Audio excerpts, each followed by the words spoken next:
Renal cell carcinoma, इसका दूसरा नाम ग्रेविड्स ट्यूमर और हाइपरनेफ्रोमा और इंटर्निस ट्यूमर भी बोला जाता है।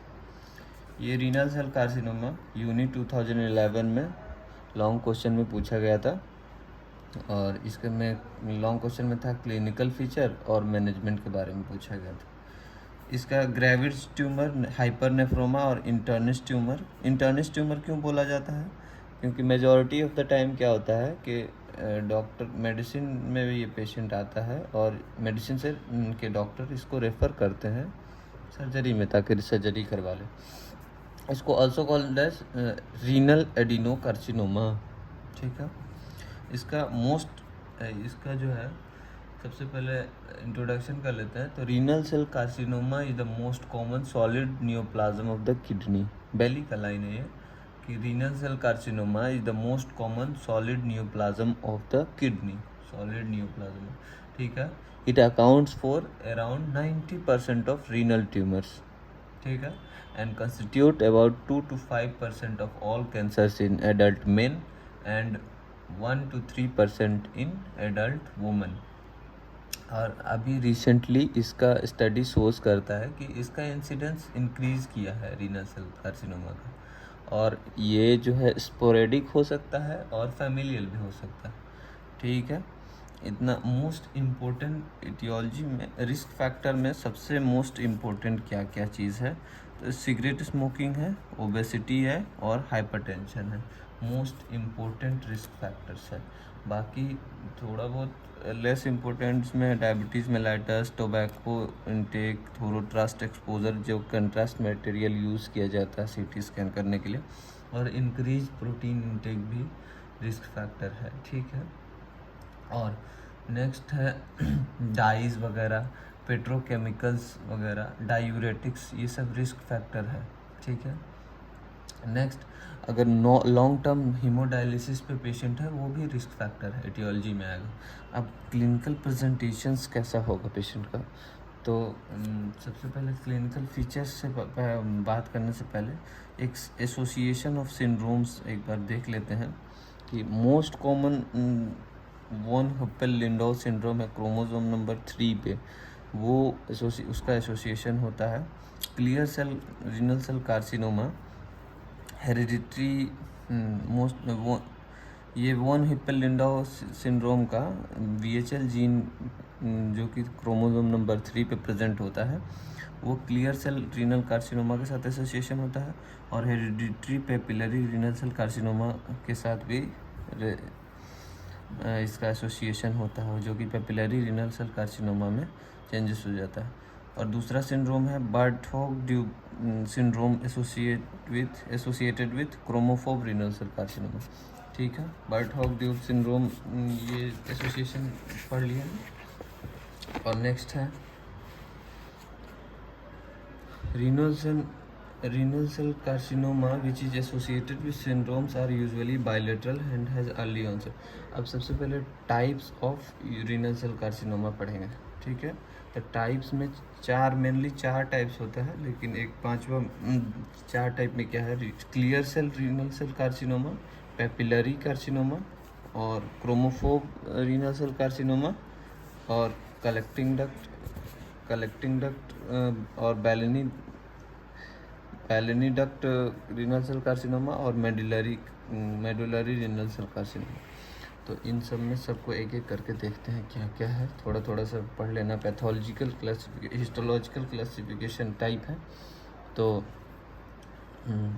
इसमें सबसे ज़्यादा कॉमन होता है जो क्लियर सेल कार्सिनोमा होता है, सबसे ज़्यादा कॉमन होता है, अराइज करता है कहाँ से? PCT से, प्रॉक्सिमल कन्वोल्यूटेड ट्यूबुल से। और कैसे होता है इसका पैथोजेनेसिस क्या है? The deletion of short arm of 3rd and 6th chromosome.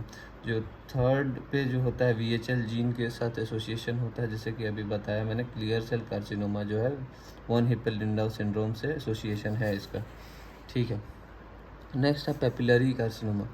CMET mutation हुआ hereditary papillary renal cell carcinoma, इसका भी VHL जीन से एसोसिएशन है। सेमोमा बॉडीज इसमें दिखने को होता है। सेमोमा बॉडीज क्या होता है? Foci of dystrophic calcification. और सेमोमा बॉडीज ऑल्सो दिखता है पेपिलरी थायराइड ट्यूमर में, सीरस एडेनोमा ऑफ ओवरी में भी दिखता है सेमोमा बॉडी। बस ये जनरल नॉलेज के लिए है, ठीक है ना। तो associated with long term dialysis, अगर जिसको हीमोडायलिसिस होता है उसको भी पेपिलरी सेल कार्सिनोमा होने का, पेपिलरी कार्सिनोमा होने का चांसेस रहता है। Chromophobe renal cell carcinoma best prognosis है among all the types, clear cell carcinoma, papillary carcinoma, chromophobe carcinoma is the has the best prognosis, ठीक है। बेस्ट साइटोक्रेटिन पॉजिटिव होता है इसमें, मल्टीपल क्रोमोसोम लॉस होता है 1, 2, 6, 10, 13। इसका बर्ट हॉग ड्यूब सिंड्रोम के साथ एसोसिएशन होता है। ग्रॉस अपीयरेंस में क्या दिखता है, tan brown appearance, plant like cells और रेजिन लाइक न्यूक्लियस। ये प्लांट लाइक सेल्स इसमें जो है, इसके लिए याद करके रखना पड़ेगा। तो collecting duct, Bellini duct arises from the collecting duct, वो रोस्ट प्रोग्नोसिस है पाँचों में से। Deletion of one short arm of first chromosome, long arm of first chromosome, monosomy of multiple chromosomes, ठीक है। मेडुलरी कार्सिनोमा का जो है, मेडुलरी आरसीसी का सिकल सेल एनीमिया उनके साथ है एसोसिएशन, और पुअर प्रोग्नोसिस होता है, ठीक है। अब हम लोग बात करेंगे क्लिनिकल फीचर्स के बारे में। क्लिनिकल फीचर्स जो कि पूछा गया क्वेश्चन में मेनली। अब क्लिनिकल प्रेजेंटेशन में सबसे पहले ट्रायाड होता है। रीनल सेल कार्सिनोमा में क्लिनिकल फीचर्स में ट्रायाड को याद रखना है, हिमेचूरिया, फ्लैंक पेन, अल्पेपेबोमास। बट ये सब में दिखता नहीं है, 15% पेशेंट में ही सिर्फ ये दिखता है, ठीक है। मोस्ट कॉमन प्रेजेंटेशन हिमेचूरिया, अगर और जो है, और इसमें क्या होता है, जो एडवांस डिजीज़ होता है, जैसे कि ये जब एडवांस कर जाता है, एडवांस डिजीज़ में तो फीवर, कॉन्स्टिट्यूशनल सिम्टम्स दिखेगा, कॉन्स्टिट्यूशनल सिम्टम्स दिखेगा। क्या होता है, fever, weight loss and मलेज, 3 cheese advance condition में दिखेगा पेशेंट को, ठीक है। और नेक्स्ट है सेकेंडरी वेरिकोसील हो सकता है, spread along the renal vein in the left side. अगर रीनल वेन, हमको पता है कि लेफ्ट साइड में क्या होता है कि रीनल वेन को सप्लाई करता है ना varicocele, left left testicular artery होता है, तो वो रीनल वेन में, लेफ्ट टेस्टिकुलर वेन जो है लेफ्ट रीनल वेन में ड्रेन करता है। अगर रीनल वेन का जो है ये कैंसर फैल जाएगा, रीनल सेल कार्सिनोमा फैल जाएगा, तो फिर इसको वेरिकोसील होने का चांसेस है, बैकफ्लो होने का, फिर ड्रेनेज नहीं हो पाएगा। Cannon ball metastasis to the lung, most common site of distant metastasis, cannon ball metastasis हो सकता है लंग में, ठीक। अब ये जो है, जो भी ये प्रॉब्लम है कि रीनल सेल कार्सिनोमा है, तो इसमें पैरानियोप्लास्टिक सिंड्रोम होता है। पैरानियोप्लास्टिक सिंड्रोम होता क्या है, तो ये ऐसा सिंड्रोम है जो कि एक्सप्लेन नहीं करता है, जो एक्सप्लेन नहीं किया जा सकता है डायरेक्ट स्प्रेड से और by the metastasis of the tumour, जो कि डायरेक्टली स्प्रेड भी नहीं करता है और मेटास्टेसिस भी नहीं होता है। ये दे usually occurs because of the compound secreted by the tumour. ये बस ऐसा होता है कि कहीं भी होता है प्रेजेंट, बस कंपाउंड सेक्रेट करता है और वो जो है सिंड्रोम का सिम्टम्स अपीयर करता है। तो ये हमको कहीं दिखेगा नहीं, लेकिन पैरानियोप्लास्टिक सिंड्रोम यही होता है। Paraneoplastic syndrome are those syndrome which can not be explain by the direct spread और by the metastasis of the tumour. They usually occurs because of compound secreted by the tumor which can give rise to these syndromes. Most common paraneoplastic syndrome है increased ESR, ये याद रखना है, ESR सबसे most important है। उसके बाद hyper calcaemia, ये तो पता ही है कि हाइपर कैल्सीमिया होता है पैरानियोप्लास्टिक सिंड्रोम में, पॉलीसाइथेमिया। और अगर पैरानियोप्लास्टिक सिंड्रोम में अगर रीनल सेल कार्सिनोमा है और हिपैटिक डिस्फंक्शन हो जा रहा है इसके वजह से, तो इसको स्टॉफर सिंड्रोम बोला जाता है। एक एसोसिएशन याद कर सकते हैं कि रीनल सेल कार्सिनोमा के साथ अगर हिपैटिक डिस्फंक्शन हो रहा है तो इसमें स्टॉफर सिंड्रोम होगा। इसमें हिपैटिक डिस्फंक्शंस में क्या क्या होता है, तो इंक्रीज इंटरल्यूकिन 6, इंक्रीज बिलिरुबिन और इंक्रीज ALP, लिवर एंजाइम्स। अब जब सर्जरी कर देंगे, अगर ये रीनल सेल कार्सिनोमा है, रीनल सेल कार्सिनोमा को सर्जरी करके, क्योंकि ये रेडियो सेंसिटिव होता नहीं है, कीमो सेंसिटिव होता नहीं है, तो सर्जरी ही करना पड़ता है मेन स्टेज ट्रीटमेंट। तो अगर सर्जरी करके हटा देंगे तो ये हिपैटिक डिस्फंक्शन भी ठीक हो जाता है, ठीक है ना। तो कशिंग सिंड्रोम भी हो सकता है पैरानियोप्लास्टिक सिंड्रोम में, जब ACTH रिलीज ज़्यादा करेगा। गैलेक्टोरिया भी हो सकता है जब, ठीक है। Non endocrine paraneoplastic syndrome association है तो एमाइलोइडोसिस भी हो सकता है, एनीमिया हो सकता है, neuromyopathy, Lambert Eaton syndrome, vasculopathy, coagulopathy, prostaglandin elevation and pyrexia of unknown origin हो सकता है नॉन एंडोक्राइन पैरानियोप्लास्टिक सिंड्रोम, ठीक है। नेक्स्ट इन्वेस्टिगेशंस में क्या देखेंगे, तो इन्वेस्टिगेशन ऑफ चॉइस है CECT, contrast enhanced computed tomography, ठीक है। रेडियोलॉजिकल डायग्नोसिस के लिए किया जाता है और होता है इसका रेडियोलॉजिकल डायग्नोसिस होता है, ठीक है ना। यूज्ड फॉर स्टेजिंग के लिए इसको यूज़ किया जाता है CECT को। और जो है CT एंजियोग्राम इसको करते हैं, involvement along the wrong renal vein, not for metastasis but for the thrombus which can be easily be remove. CT angiogram use करके इसको एम्बोलाई को भी निकाला जा सकता है, ठीक है ना। इवन राइट साइडेड हार्ट में भी चला जाता है एम्बोलाई अगर, तब भी CT एंजियोग्राम के थ्रू निकाला जा सकता है वो थ्रोम्बस को, ठीक है। और इंडिकेशन ऑफ बायोप्सी जनरली करते नहीं है इन्वेस्टिगेशन, जब पेशेंट का ट्रीटमेंट पॉसिबल नहीं है, पूरा फैल गया, मेटास्टैटिक ट्यूमर हो गया, तो आप क्या ही कर सकते हो, तो पैलिएटिव मैनेजमेंट के लिए बायोप्सी कर सकते हैं, करते हैं। और नेक्स्ट चीज़ है कि इसमें जो है स्टेजिंग TNM क्लासिफिकेशन ऑफ जो है RCC है, तो ये रीनल सेल कार्सिनोमा का TNM स्टेजिंग जो है, TNM स्टेजिंग के लिए हमको एक बेली का सिंपल सा लाइन याद रखना है, इतना याद करने की ज़रूरत नहीं है हमको, ठीक है। तो हमको स्टेजिंग के लिए क्या याद करेंगे, क्या याद रखना है, ये देख लेंगे।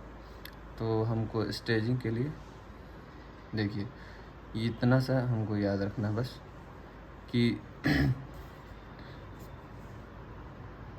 ठीक है, देख लेते हैं क्या करना है।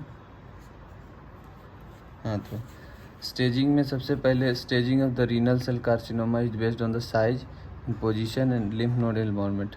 अगर स्टेज 1 में ट्यूमर का size less than 7 centimetre the largest diameter में है तो, और लिमिटेड टू द किडनी है तो स्टेज 1 में डालेंगे। अगर ट्यूमर का size more than 7 centimetre in the largest diameter dimension है तो इसको अगर लिमिटेड टू द किडनी है तो इसको स्टेज 2 में डालेंगे। स्टेज 3 में कब डालते हैं, तो tumour in the major veins और adrenal gland with intact Gerota's fascia और रीजनल लिम्फ नोड्स इन्वॉल्व। अगर ट्यूमर बियॉन्ड जीरोटास फेशिया है तो स्टेज 4 में। वैसे इतना बस याद रखने से हो जाएगा, बाकी ज़्यादा याद करने के लिए आप इस टेबल को देख सकते हैं, इसमें यही है, थोड़ा सा सब डिवीज़न कर दिया गया है, तो इतना याद करने का कोई ज़रूरत नहीं है, ठीक है ना। अब मैनेजमेंट के बारे में देखना है कि इसका मैनेजमेंट कैसे करें। और मैनेजमेंट के केस में मैनेजमेंट सर्जरी जो है main stay of the treatment है सर मैनेजमेंट के लिए। रीनल सेल कार्सिनोमा और the chemo and radio resistant, ऐसे मैंने पहले बताया था। और इसके बारे में मैनेजमेंट सबसे पहले सर्जरी करेंगे तो किस तरह से करेंगे इसके बारे में देखेंगे। तो पार्शियल नेफ्रेक्टोमी करते हैं सर्जरी में, तो कब कब पार्शियल नेफ्रेक्टोमी का इंडिकेशंस क्या क्या है, तो T1 ग्रेड का ट्यूमर है यानी अप टू 7 सेंटीमीटर का साइज़ है तब तक हम पार्शियल नेफ्रेक्टोमी करेंगे। ट्यूमर रेस्ट्रिक्टेड टू पोल्स में है तब भी पार्शियल नेफ्रेक्टोमी कर सकते हैं।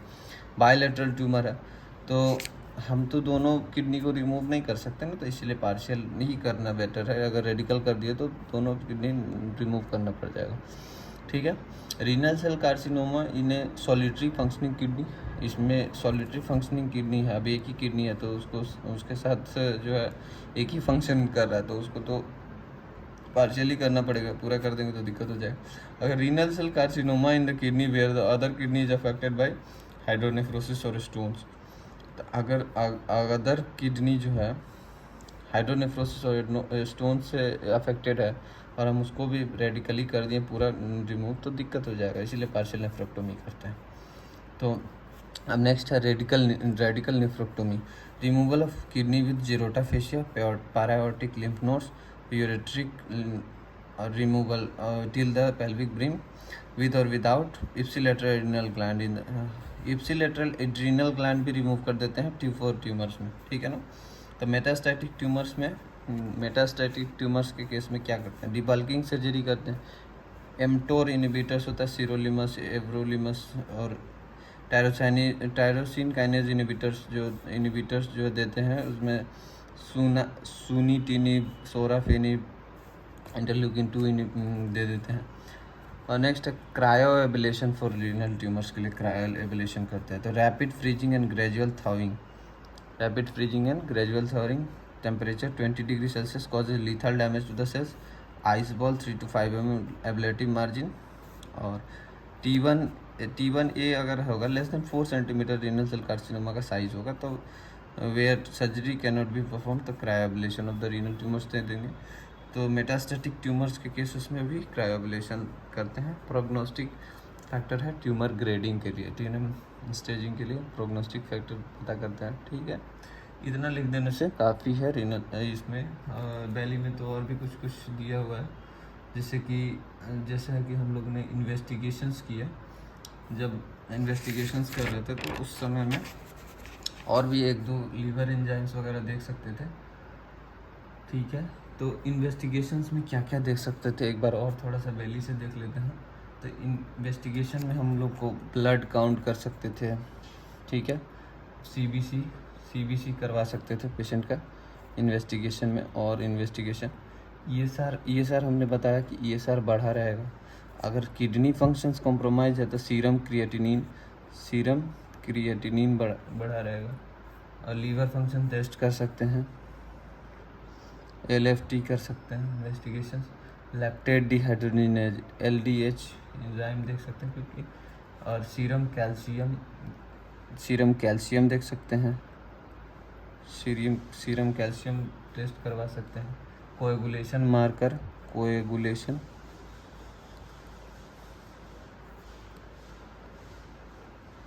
मार्कर कर सकते हैं। और इन्वेस्टिगेशंस में यूरिन एनालिसिस करा सकते हैं। और इन्वेस्टिगेशन में क्या करवा सकते हैं, तो इंक्रीज्ड ALP अल्कलाइन फॉस्फेटेज बढ़ा रहेगा, ठीक है। और LDH जो होता है वो यूज़फुल होता है risk stratification of metastatic disease, ठीक है। Thank you. इतना करने के बाद काफ़ी है, बाकी पैथोलॉजी तो थोड़ा बहुत बता ही दिया मैंने, इतना लिखने से काफ़ी है, ठीक है। Thank you.